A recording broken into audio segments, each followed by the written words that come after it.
మీకు తెలుసా, దేశంలోనే మొట్టమొదటి సబ్మెరైన్ మ్యూజియం విశాఖ తీరంలో మాత్రమే ఉంది. ఇందులో పనిచేసే ఉద్యోగులు విధి విధానాలు లేకుండా తెలిస్తే నిజంగా ఆశ్చర్యపోతారు. వీళ్ళు ఎన్ని రోజులు నీటిలో పనిచేస్తే అన్ని రోజులు కూడా స్నానం అనేదే ఉండదు.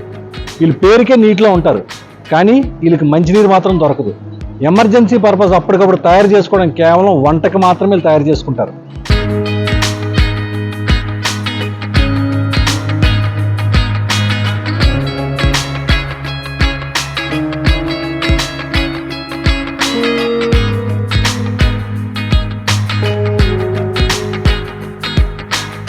పంతొమ్మిది 1969లో భారత నావికాదళంలో చేరినటువంటి ఈ ఐఎన్ఎస్ కుర్సిరా సబ్మెరైన్ రష్యాలో తయారైంది.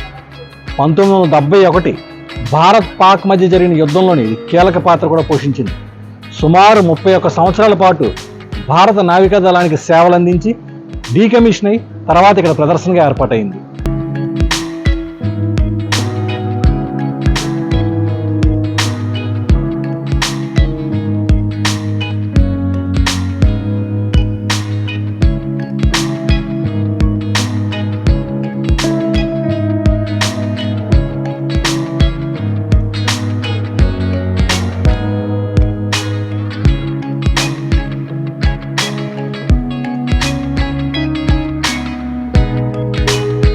ఈ 1945 టన్నులు బరువుతో ఉన్నటువంటి ఈ సబ్మెరైన్ 7 కంపార్ట్మెంట్లుగా ఉంది.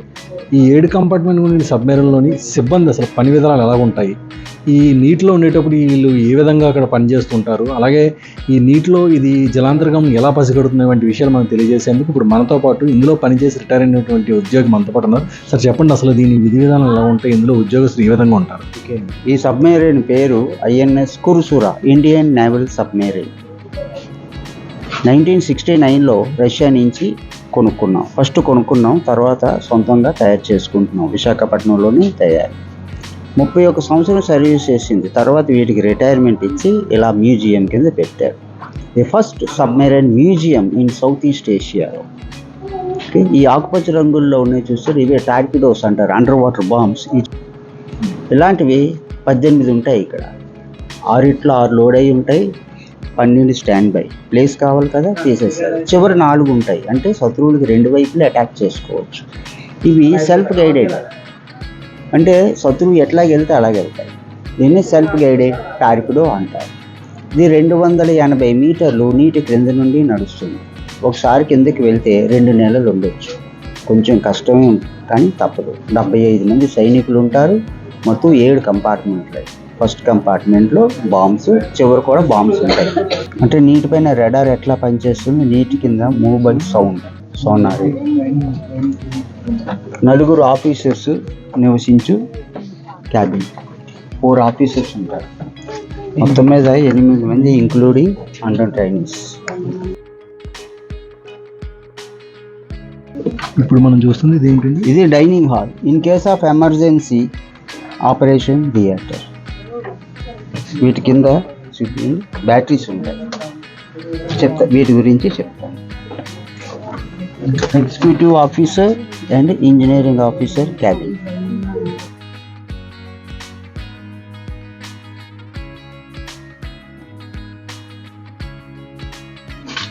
ఇప్పుడు మనం వచ్చిన 3rd కంపార్ట్మెంట్. 3వ కంపార్ట్మెంట్. ఇది ఒరిజినల్గా ఎంట్రన్స్. ఇది 20 అడుగుల హైట్ ఉంటుంది. ఇప్పుడు మనం వచ్చాము కదా, అది దారి కాదు, తయారు చేసి పెట్టారు. అంటే దేనికంటే ఇన్ అండ్ అవుట్. యాక్చువల్గా ఎంట్రన్స్ ఇదే. సీలో ఉన్నప్పుడు సబ్మెరైన్స్ కానీ ఇట్లాగే వస్తారు. లోపల ఉన్నటువంటి 75 మందికి 2 వాష్ బేసిన్లు, 2 WCలే ఉంటాయి. సబ్మెరైన్లో పనిచేసే 75 మంది కూడా ఇక్కడ 2 వాష్. ఇది 3వ కంపార్ట్మెంట్, కంట్రోల్ రూమ్. సబ్మెరైన్ అంతా ఇక్కడనే ఆపరేట్ అవుతుంది. స్టీరింగ్ దీని ద్వారానే డైరెక్షన్ చేసుకుంటారు. ఇది కాస్తాన్ అంటారు. ఇక్కడ కెప్టెన్ ఇక్కడుంది. ప్రతి కంపార్ట్మెంట్కి ఆర్డర్స్ ఇస్తూ ఉంటారు. Everything, diving, surface, wiring, everything will operating from here only. Down below cold storage, food items stock పెట్టుకుంటారు. 2-3 నెలలు, సుమారు 2-3 నెలల పాటు మొత్తం 60 to 3 months వరకు స్టోరేజ్ లోపల.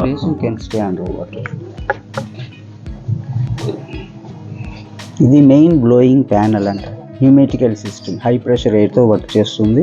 సబ్మెరైన్ డైవ్ చేయాలన్నా పైకి రావాలన్నా వీటిని ఆపరేట్ చేయాలి. ఇది కంపాస్, జైరో కంపాస్ అంటారు. అంటే నీటి క్రింద వీటిని ఆధారంగానే డైరెక్షన్ చేంజ్ చేస్తూ ఉంటారు. ఇప్పుడు మనం థర్డ్ కంపార్ట్మెంట్లో చూసినవన్నీ కూడా చాలా ఆశ్చర్యానికి గురి చేసాయి. ఇప్పుడు మనం నెక్స్ట్ ఫోర్త్ కంపార్ట్మెంట్లోకి వచ్చాం. ఇప్పుడు చూస్తుంది మనం ఫోర్త్ కంపార్ట్మెంట్. 4వ compartment communication. Under water 9 metres message తీసుకోవచ్చు, 30 మీటర్స్ మెసేజ్ పంపించవచ్చు. తర్వాత కమ్యూనికేషన్ క్లోజ్ చేసేసి in case of emergency you can speak. అప్పట్లో మోర్స్ కోడ్, టిక్ టిక్ చూసారా, మోర్స్ కోడ్ సిస్టమ్. ఇదంతా కూడా ఫోర్త్ కంపార్ట్మెంట్. 4వ కంపార్ట్మెంట్ ఇది హైడ్రో సూట్ అంటారు. అంటే సబ్మెరైన్ ఒకవేళ మునిగిపోతే, అంటే మునిగే ఉంటుంది, పైకి రాలేకపోతే ఆ సూట్ వేసుకొని మీకు చివరిలో చూపిస్తాను, నీకు ఎమర్జెన్సీ ఎగ్జిట్ ఉంటుంది. ఈ సూట్ వేసుకొనే వెళ్ళాలి. సూట్ లేకుండా వెళ్ళలేరు, ఎందుకంటే వాటర్ ప్రెషర్ ఉంటుంది. ప్రతి ఒక్కరికి ఒకటి ఉంటుంది. ఒక్కొక్క సబ్మెరైన్కి ఒక్కొక్క సింబల్. ఓకే. స్టోర్ రూమ్, ఇది సబ్మెరైన్ స్టోర్ రూమ్. ఇప్పుడు మనం చూస్తుందండి కిచెన్ రూమ్. లోపల ఉన్నటువంటి 75 మంది సైనికులకి బ్రేక్ఫాస్ట్, లంచ్, డిన్నర్ ఇక్కడనే తయారవుతుంది. అంటే యాక్చువల్గా ఫస్ట్ ఫ్రెష్ రేషన్ వాడేస్తారు, తర్వాత అంతా టిన్ ఫుడ్. 2 కుక్స్ ఉంటారు, వెళ్ళి ఫుడ్ అది ప్రిపేర్ చేస్తారు. కిందకి వెళ్తున్నాం నెక్స్ట్. ఇది 5వ కంపార్ట్మెంట్. ఇప్పుడు మనం వచ్చింది 5వ కంపార్ట్మెంట్. 5వ కంపార్ట్మెంట్ ఈసీఆర్ అంటారు. అంటే ఇంజిన్ కంట్రోల్ రూమ్. వెనకాల 3 ఇంజిన్స్ ఉంటాయి, ఇక్కడ నుండి ఆపరేట్ చేస్తారు. వాటి తాలూకా పారామీటర్స్ అన్నీ ఇక్కడ ఉంటాయి. చూస్తున్నాం కదా, అసలు లోపలికి వస్తుంటుంటే కూడా ఒక్కొక్కటి చూస్తే చాలా ఆశ్చర్యం కలిగేస్తుంది. అసలు ఇదేంటి సార్ ఎంత భయంకరంగా ఉంది.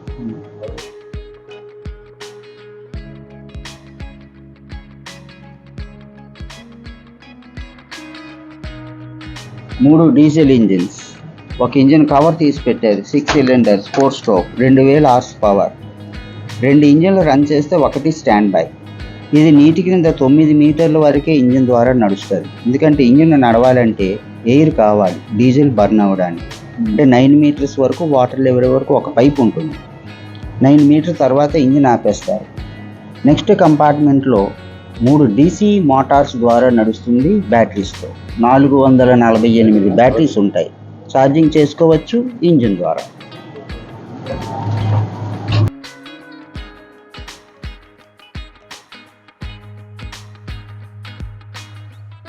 ఇప్పుడు మనం చూస్తుంది కంపార్ట్మెంట్ నెంబర్ 6. ఇప్పుడు వరకు మనం 5 కంపార్ట్మెంట్స్ చూసాం. ఇప్పుడు 6th కంపార్ట్మెంట్లోకి వచ్చాం.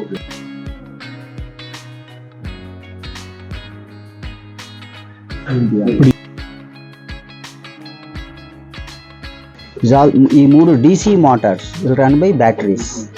చెప్పాను కదా, బ్యాటరీ ద్వారా. ఇది ఎకనామికల్ మోటార్, అంటే లెస్ పవర్ మోర్ ఎనర్జీ, అంటే ఎక్కువ రోజులు నీటి క్రింద ఉండొచ్చు. ఇది RO plant. In case of emergency సముద్రపు నీరు తీసుకొని అట్లా మంచినీళ్ళు తయారు చేసుకోవచ్చు.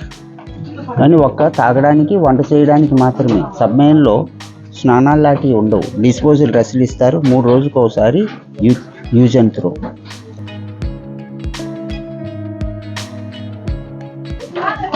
డెబ్బై 75 మందికి 2 wash బేసిన్లు, 2 WC.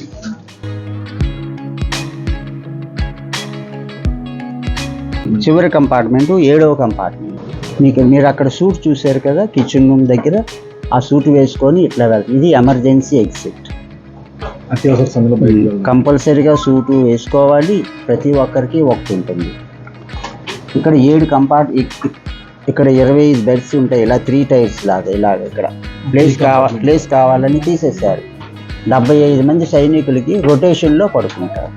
20 shift system 2 hours అట్లా ఉంటుంది. ఇందులో పనిచేస్తున్న 75 మంది కూడా ఇక్కడ షిఫ్ట్ సిస్టంలో పడుకునేందుకు ఉన్నటువంటి కంపార్ట్మెంట్ 7వ కంపార్ట్మెంట్లోనే ఉంది. అయితే ఇప్పుడు మన సందర్శకుల కోసం అనువుగా ఉండాలని చెప్పి దీన్ని మొత్తం ఖాళీ చేసి పెట్టారు. ఇప్పుడు ఇదేంటండి, మనం స్టార్టింగ్ నుంచి ఫ్రీగా వచ్చాం కదా, ఇది అట్లా ఉండదు. 2 కంపార్ట్మెంట్కి మధ్య డోర్ ఇది. యాక్చువల్గా మనం ఇందులో నుంచి రావాలి. అసలు ఈ డోర్ అక్కడదే స్టార్టింగ్ నుంచి 4 ఉంటాయి. Water tight and air tight. అంటే బై మిస్టేక్ వాటర్ వచ్చింది అనుకోండి, ఈ డోర్ క్లోజ్ చేస్తే నెక్స్ట్ కంపార్ట్మెంట్ సేవ్ చేసుకోవచ్చు. మ్యూజియంకి మాడిఫికేషన్ చేశారు. ఏజ్డ్ పర్సన్స్ పిల్లలు రావడం కష్టం అని. ముందర 18 టార్పిడోస్ ఉన్నాయి కదా, చివరి 4. అంటే ఈ మోడల్ సబ్మెరైన్కి 2 వైపులా అటాచ్ చేసుకోవచ్చు. సహజంగా ఇందులో పనిచేసిన సిబ్బంది అందరూ కూడా తిండి ఎటువంటి నిల్వ ఉన్న ఆహారం పట్టుకెళ్తారంటారు. Maximum chicken, mutton food, vegetables అన్నీ ఉంటాయి, కానీ టిన్ ఫుడ్. ఫస్ట్లో ఫ్రెష్ రేషన్ వాడేస్తారు, తర్వాత అంతా టిన్ ఫుడ్ డబ్బా. ఎందుకంటే ఎక్కువ రోజులు మ్యాక్సిమం ఉండేది ఎన్ని రోజులు ఉండొచ్చు నీటిలో? 60. ఇప్పుడు సిచ్యువేషన్ యాక్చువల్గా 60 days, 45 to 60 days ఉండొచ్చు. If it is position bad అంటే సిచ్యువేషన్ బట్టి చెప్తారు. వాటర్ బాగాలేకపోతే more than 60 days you have to stay. మీరు పనిచేసే టైంలో ఎటువంటి అనుభవాలు మీరు పొందారు? అనుభవాలు బోల్డ్ ఉన్నాయి, నేను చెప్తాం. కానీ మామూలుగా అంటే సబ్మెరైన్ లైఫ్ కొంచెం కష్టంగా ఉంటుంది. చేస్తూ చేస్తూ అలవాటు అయిపోతుంది. పనిచేసే సిబ్బందికి ఏమైనా రేడియేషన్ లాంటిది ఏమైనా ఉంటుందా? లేదు, నార్మల్ సబ్మెరైన్ కాబట్టి రేడియేషన్ ప్రెషర్ ఉంటుంది ఎక్కువ. బికాస్ ఆఫ్ 280 meters అంటే ఎవ్రీ 10 meters కిందకి వెళ్తే 1 kg ప్రెషర్. 280 అంటే 28 kg. అది ముందు నుంచి చివరి వరకు ఈక్వలైజ్ చేస్తారు, కానీ బాడీ మీద ప్రెషర్ పడుతుంది. యాక్చువల్గా బ్లడ్ వస్తుంది చెవంటి ముఖ్యంగా. అంటే బిఫోర్ సబ్మెరైన్ ఎంటర్ అయ్యే ముందు ఒక ఛాంబర్లో పెట్టి ప్రెషర్ టెస్ట్ చేస్తారు. ఆ ప్రెషర్కి బాడీ తట్టుకుంటేనే సబ్మెరైన్కి వస్తారు. గర్వంగా చెప్పుకోవచ్చు. ఏంటంటే మా అమ్మకి చెప్పినట్టు సబ్మెరైన్ లైఫ్ కష్టం, చేస్తూ చేస్తూ అలవాటు అయిపోతుంది. కానీ I can proud to say, గర్వంగా నేను చెప్పాను, ఐఎమ్ ఏ సబ్మెరైనర్.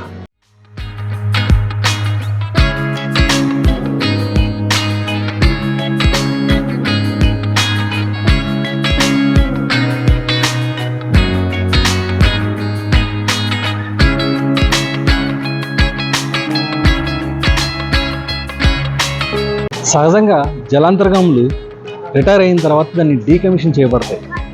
ఈ ఐఎన్ఎస్ క్రూసిరా సబ్మెరైన్ రిటైర్ అవ్వక ముందు 3 సబ్మెరైన్లు డీకమిషన్ చేయబడ్డాయి.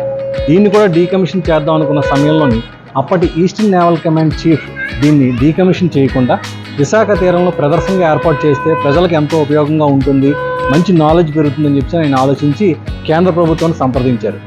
దాంతో కేంద్ర ప్రభుత్వం అనుమతి ఇవ్వగా 6 కోట్ల రూపాయలతోటి దీన్ని ఒడ్డుకి తీసుకొచ్చి మ్యూజియంగా మలిచారు.